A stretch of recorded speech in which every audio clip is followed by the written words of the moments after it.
Hello दोस्तों, नमस्ते भाई, कैसे हैं आप। आई होप कि आप लोग एकदम मस्त होंगे और व्यस्त होंगे। दोस्तों, एनसीईआरटी फाउंडेशन का निचोड़ जो है हम लोग कर रहे हैं और हूबहू जो है ऑथेंटिक प्रूफ के साथ एनसीईआरटी हम लोग पढ़ रहे हैं। आप देख सकते हैं कि मैं एनसीईआरटी को डायरेक्ट बुक पढ़ा रहा हूँ और एनसीईआरटी का हम लोग एकदम फैक्ट्स पढ़ रहे हैं बुक से और बुक के एकदम प्रूफ के साथ। मैं आपको जो है एक वीडियो अपलोड कर चुका हूँ, आप जाकर देख सकते हैं और उसको देख कर ही इसको समझिएगा। इसमें हम लोग जानेंगे कि रिएक्शन कितने प्रकार के होते हैं, यानी types of reaction. Types of हम लोग रिएक्शन जानेंगे, यानी अभिक्रिया के प्रकार। तो आइए एनसीईआरटी के माध्यम से हम देखते हैं कि रिएक्शन कितने होते हैं। आप देख सकते हैं यहाँ है संयोजन रिएक्शन। संयोजन का अर्थ होता है कॉम्बिनेशन, यानी कॉम्बाइन करना। तो कॉम्बिनेशन होगा यानी कंबाइन होगा। इसमें जो है दो रिएक्टेंट मिलकर जो है कॉम्बाइन करके जो है एकल पदार्थ बनाएंगे। एकल पदार्थ का अर्थ होता है वन प्रोडक्ट। जैसे आपके एग्जाम्पल के तौर पर CO प्लस O2 और आपस में रिएक्शन करके बनाएगा CO2। Mg प्लस O2 आपस में रिएक्शन करके बनाएगा MgO, यानी मैग्नीशियम संयोजन रिएक्शन। लेकिन यहाँ बात संयोजन रिएक्शन का नहीं है, बात साथियों यहाँ है एक्चुअली कि संयोजन रिएक्शन से क्वेश्चन एनसीईआरटी में कैसे बनता है। तो अभी देख सकते हैं हम लोग के पास जो है यहाँ पे एक एग्जाम्पल है और एग्जाम्पल को हम लोग देख सकते हैं कि बिना बुझा हुआ चूना, जिसको हम लोग कैल्शियम ऑक्साइड बोलते हैं, आप लोग याद रखिएगा CaO, और H2 जल आपस में अभिक्रिया कर कर कैल्शियम हाइड्रोक्साइड बुझा हुआ चूना प्लस ऊष्मा बनाता है। तो यहाँ पे जो है आप जब ध्यान से देखिएगा तो आपका जो है CaO यानी कैल्शियम ऑक्साइड और यहाँ पे H2 यानी जल। तो ये दो जो है आपका, ये दोनों जो है आपका क्या है, ये दोनों जो है आपका रिएक्टेंट है। ये दोनों आपका रिएक्टेंट है यानी प्रतिकारक है। और ये दोनों प्रतिकारक मिलकर रिएक्शन किए और बनाए यहाँ पे कैल्शियम हाइड्रोक्साइड, यानी बिना बुझा हुआ चूना पे यहाँ पे बना, बिना बुझा हुआ चूना यहाँ बना। तो मेरे साथियों हम कह सकते हैं कि जब दो रिएक्टेंट, दो जो है प्रतिकारक आपस में मिलकर और एक जो है एकल उत्पाद बनाते हैं तो उसको हम लोग जो है संयोजन रिएक्शन के नाम से जानते हैं। चलिए अब इसमें हम देखते हैं आगे का जो है बात। ये बॉक्स हम एक बार फिर से पढ़ेंगे, हालांकि पिछली वीडियो में मैं पढ़ चुका हूँ और लेकिन इस वीडियो में जो है आप लोग एक बार फिर से पढ़ देता हूँ। ऊपर की अभिक्रिया में निर्मित बुझे हुए चूने विलयन को उपयोग दीवारों की सफेदी करने के लिए किया जाता है। कैल्शियम हाइड्रोक्साइड वायु में उपस्थित कार्बन डाइऑक्साइड के साथ धीमी गति से अभिक्रिया करके दीवारों पर कैल्शियम कार्बोनेट की एक पतली परत बना देता है।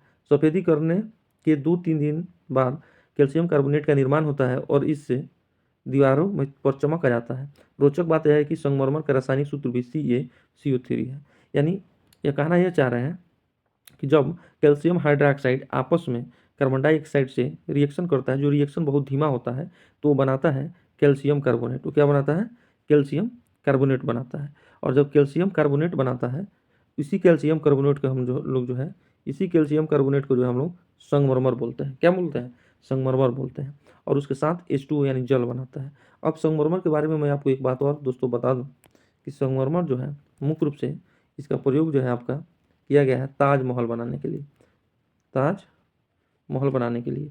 और इसी संगमरमर का हम लोग जानते हैं नाम है कैल्शियम कार्बोनेट। कैल्शियम कार्बोनेट इस संगमरमर का नाम है। तो आप लोग याद रखिएगा कि ये संगमरमर का सूत्र होता है CaCO3। चलिए आगे बढ़ते हैं। सेम उसी तरीके से आप यहाँ भी देख सकते हैं कि एकल उत्पाद जो है आपका बनाया जा रहा है, जैसे कार्बन प्लस ऑक्सीजन आपस में रिएक्शन करके कार्बन डाइऑक्साइड बना रहे हैं। तो हम लोग संयोजन रिएक्शन पढ़ चुके हैं और उसके बाद जो है अगला रिएक्शन हम लोग पढ़ेंगे ऊष्माक्षेपी रिएक्शन। दोस्तों, ऊष्माक्षेपी रिएक्शन उस रिएक्शन को कहते हैं जिसमें ऊष्मा भी उत्पन्न होती है। आप यहाँ से पढ़ सकते हैं, जिन अभिक्रियाओं में उत्पाद के निर्माण के साथ साथ ऊष्मा भी उत्पन्न होती है उसे ऊष्माक्षेपी अभिक्रिया कहते हैं।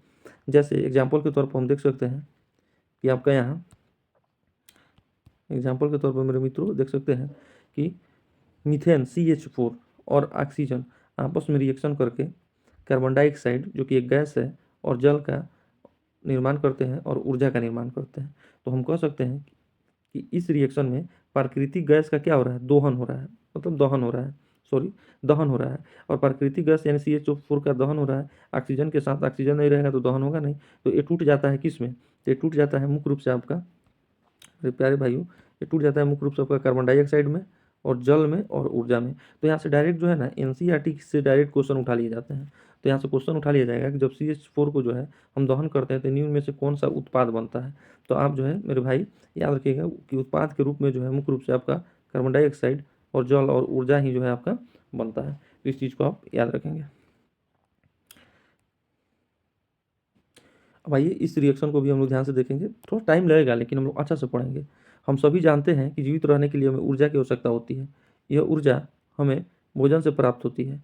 पाचन क्रिया के समय खाद्य पदार्थ छोटे छोटे टुकड़ों में टूट जाते हैं, जैसे चावल, आलू, ब्रेड, कार्बोहाइड्रेट होता है। इन कार्बोहाइड्रेट के टूटने से ग्लूकोज प्राप्त होता है। ग्लूकोज हमारे शरीर में कोशिकाओं में उपस्थित ऑक्सीजन से मिलकर हमें ऊर्जा प्राप्त करता है। तो कोशिकाओं जो होता है हमारे बॉडी को, जिसको हम सेल बोलते हैं, उसमें उपस्थित जो ऑक्सीजन होता है उससे मिलकर ग्लूकोज जो है हमें क्या देता है, एनर्जी देता है। तो इस लाइन से हम एनसीईआरटी की लाइन से ये बात सीखे। इस अभिक्रिया का विशेष नाम श्वसन है, जिसका अध्ययन हम क्लास 6 में करेंगे। अब देखिए एक्चुअली होता क्या है हम आपको बताते हैं। इसमें जो है क्या है कि आप समझिए, इसमें ये कह रहा है कि अगर ग्लूकोज जिसका फॉर्मूला होता है C6H12O6, यहाँ देखिए ध्यान से, ग्लूकोज और आपका मुख्य रूप से जो है ऑक्सीजन जब आपस में रिएक्शन करता है तो बनाता है 6CO2 प्लस 6H2O। तो 6H2O बनाता है और इसके साथ साथ जो है ऊर्जा बनाता है। क्या बनाता है? ऊर्जा बनाता है। तो आप यहाँ से क्या देखें, आप यहाँ से ये देख रहे हैं कि ग्लूकोज ऑक्सीजन की उपस्थिति में रिएक्शन करके कार्बन डाइऑक्साइड, जल और ऊर्जा बना रहा है। तो इस जो है रिएक्शन को जो है मुख्य तौर पर हम लोग याद रखेंगे। चलिए आगे बढ़ते हैं। अगला जो है इस फिगर को देखते हैं। इस फिगर में क्या कह रहा है इसको हम लोग समझेंगे। देखिए कह रहा है कि फेरस सल्फेट क्रिस्टल वाली प्रखनली को गर्म करने तथा गंध सूंघने की सही विधि। ये फेरस सल्फेट का अगर आपको मान लीजिए किसी क्रिस्टल में रखकर गर्म करते हैं और उसका गंध आपको सुनना है तो उसके लिए आपको ये सही विधि जो है बताया है। इसके लिए क्रियाकलाप आपको समझना होगा। उसके पहले हम ये देख लेते हैं कि वियोजन यानी अपघटन जो है अभिक्रिया का होता है। नाम से ही हमको दिख रहा है वियोजन यानी अपघटन यानी टूटने वाला, यानी टूटेगा। इस रिएक्शन में क्या होगा? टूटेगा। आइए आगे देखते हैं। देखिए वियोजन का अर्थ ही होता है टूटना, यानी इसमें जो है एकल जो है आपका प्रतिकारक रहेगा और उत्पाद बहुत ज़्यादा रहेगा। जैसे आप देख सकते हैं फेरस सल्फेट जो है आपका ApSO4 है, फेरस सल्फेट ApSO4, और ये टूट रहा है किसमें? तो आप यहाँ देखिए फेरिक ऑक्साइड में, सल्फर ट्राइऑक्साइड में, SO3 है, सल्फर ट्राइऑक्साइड इसको पढ़ते हैं। ठीक है, तो फेरिक सल्फेट जो है यहाँ हीट के उष्मा के कारण जो है आपका टूट गया किसमें? फेरिक ऑक्साइड में।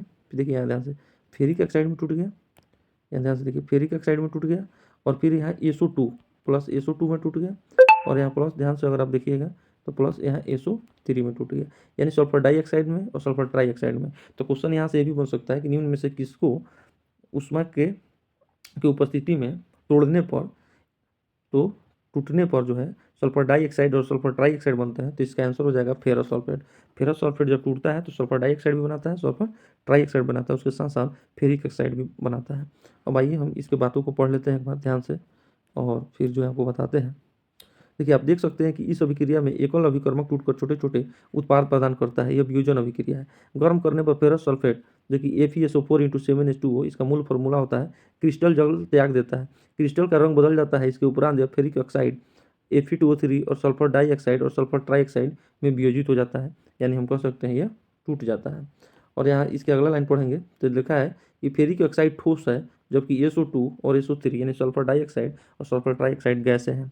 उष्मा देने पर कैल्शियम कार्बोनेट को कैल्शियम ऑक्साइड तथा कार्बन डाइऑक्साइड में वियोजित होना एक प्रमुख वियोजन अभिक्रिया है, जिसका उपयोग विभिन्न उद्योगों में होता है। कैल्शियम ऑक्साइड को चूना या बिना बुझे हुए चूना कहते हैं, जिसको अब फॉर्मूला में अभी बताया CaO। Ca अगर OH का होल टू रहेगा, OH का होल टू रहेगा तो यानी ये बुझा हुआ चूना है, क्योंकि इसमें OH2 यानी ऑक्सीजन और हाइड्रोजन की मात्रा आ गया। इसके अनेक उपयोगों में से एक सीमेंट निर्माण में होता है। उष्मा के द्वारा की गई वियोजन अभिक्रिया को उष्मीय वियोजन कहते हैं। यानी देखिए अब ये जो आपका कैल्शियम ऑक्साइड है इसका उपयोग मुख्य रूप से कहाँ होता है? सीमेंट जो है उत्पादन में भी इसका उपयोग होता है। ठीक है, यहाँ में समझे। अब देखते हैं अगला बात मेरे प्यारे भाइयों। अगला लाइन हम देखते हैं, जब CaCO3 को जब हम हीट देते हैं तो ये टूटता है CaO और CO2 में। यानी जब चूना पत्थर CaCO3 जिसको हम लोग संगमरमर जानते हैं, कैल्शियम कार्बोनेट को जब हम हीट देते हैं तो टूट जाता है CaO और प्लस CO2। यही CaO है जिसका उपयोग हम लोग सीमेंट के रूप में करते हैं और इसको हम लोग बुझा हुआ चूना बोलते हैं। चलिए आइए आगे देखते हैं, इसको हम लोग समझेंगे। इस जो है फिगर को क्या कह रहा है, ये फिगर को देखेंगे। एनसीईआरटी हम लोग पढ़ रहे हैं, लाइन बाई लाइन पढ़ेंगे, थोड़ा टाइम लगेगा लेकिन अच्छा से पढ़ेंगे। देखिए, लेड नाइट्रेट का तपन तथा नाइट्रोजन डाइऑक्साइड का उत्सर्जन। अब देखेंगे कि भूरे रंग का धुआं उत्सर्जित होता है, यह नाइट्रोजन डाइऑक्साइड है। ठीक है, यह अभिक्रिया इस प्रकार होती है। देखिए, लेड नाइट्रेट का फॉर्मूला होता है PbNO3 का होल ट्वाइस। तो देखिए यहाँ इसको लेड नाइट्रेट बोलते हैं, इसको तपन किया जा रहा है तो बन रहा है लेड ऑक्साइड यानी PbO, उसके बाद नाइट्रोजन डाइऑक्साइड NO2 और ऑक्सीजन O2 बन रहा है। तो जब हम लेड नाइट्राइट को तोड़ते हैं, इस रिएक्शन से हमको क्या समझ में है, इस रिएक्शन से प्यारे बच्चों, इस रिएक्शन से हमको ये समझ में है कि जब लेड नाइट्राइट को हम लोग तोड़ते हैं मुख्य रूप से, तो हमको क्या बनता है, तो लेड नाइट्राइट को तोड़ने पर हमको लेड ऑक्साइड बनता है, उसके बाद नाइट्रोजन ऑक्साइड बनता है, उसके बाद ऑक्सीजन बनता है। तो इस अभिक्रिया को भी हम लोग ध्यान में रखेंगे। आइए, इधर जो है कुछ क्रियाकलाप दिया है, उसके बाद आगे बढ़ते हैं और यहाँ से जो है फिर हम लोग जो है एनसीईआरटी के एकदम लाइन बाई लाइन अपना पढ़ेंगे। आप देखेंगे कि सूर्य के प्रकाश में श्वेत रंग का सिल्वर क्लोराइड धूसर रंग का हो जाता है। यानी आप देखेंगे कि सूर्य के प्रकाश में श्वेत रंग का सिल्वर क्लोराइड, यानी सिल्वर क्लोराइड जो होता है, जो AgCl जिसको हम लोग बोलते हैं, ये कौन सा कलर का होता है, ये श्वेत कलर का होता है। श्वेत मतलब उजला कलर का होता है। तो ये सूर्य के प्रकाश में जब इसको रखते हैं तो ये बदल जाता है धूसर रंग में, ये यहाँ पर धूसर कलर में बदल जाता है।